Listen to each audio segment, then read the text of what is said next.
Okay, I just wanted to do this little video to show how I wash fleece, which is only dirty on the tips.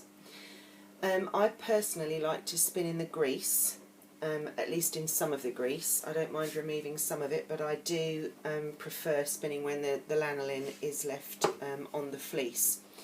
Now, this is a Polwarth fleece that I've got here, and the only part of the fleece, I'm going to try and show you there, how clean and free of vegetable matter the fleece is. These are just some locks that I've pulled straight off the fleece and put them into this box with all the tips facing the same way.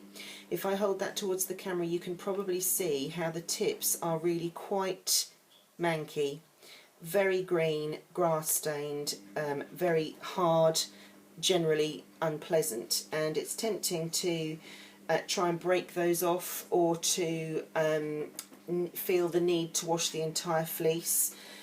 Margaret Stove has a method which involves taking very small finger width locks, individual locks, and she suggests rubbing the tip of the lock on a bar of soap. Well, my method is slightly easier and results in an extremely clean fleece, which I will show you now. This is one I did about 15 minutes ago and then laid it to dry on a baking sheet. This is the tip after I've used my little trick, and as you can see, it's immaculate. No felting, extremely fine and fluffy, and the lock is still held together at the other end, the butt end.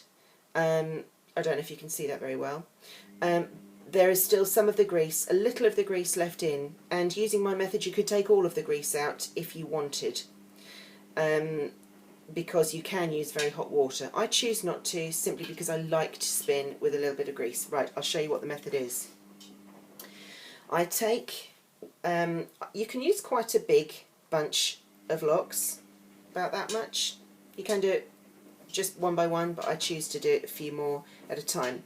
Okay, I pull the lock so that it's as straight as it can be, and then I grasp it closer to the dirty end so that most of the lock is free. Now, this is the part that I only want to remove a little of the lanolin from.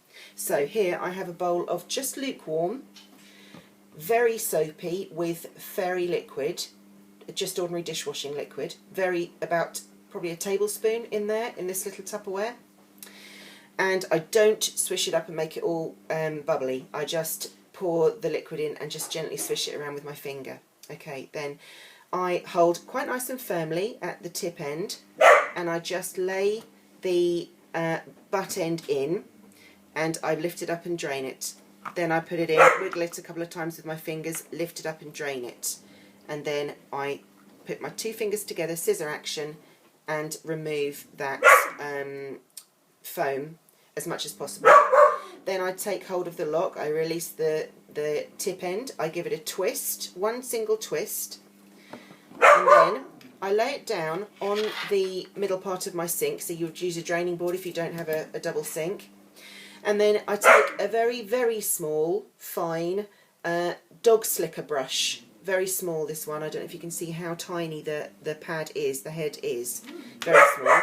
And then I simply brush the ends. If need be, dip your brush to get it wet again. And it already, after only 3 or 4 strokes, you can see the colour, the dirt coming out of the end. Turn it over. Now, this won't cause felting because you're brushing in the right direction, and there's plenty of lather which helps to stop the felting.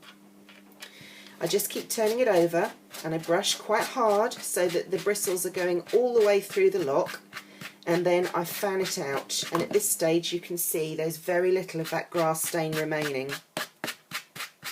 Okay, and then I hold it back at the end here, scissor action, squeeze out that foam and just let it fall. Then I rinse my fingers,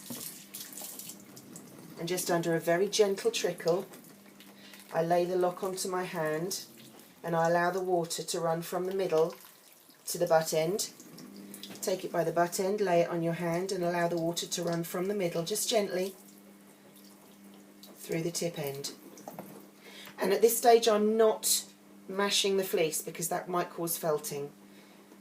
So then I just scissor action with my fingers to remove the water, the excess water, and then I lay it on my towel with all the tip ends together, all the butt ends together. Now this is one I did a few minutes earlier, it's still wet, but I don't know if you can see how that grass stain has completely gone. There's such a ridiculously small amount of discoloration there. It's nigh on perfect. And as I say, 10 minutes later, when it's fully dry, you have a beautiful white tip, where before, if I compare it with the hard green tips that were on it, you can see just how clean that method has got it. No felting, no breakage. If I rinse my brush, that looks like there's breakage in it. There isn't. If I just rinse the bubbles off, there is nothing left in it apart from a tiny little bit like that. So there's no wastage. And there you go. I hope you find that helpful.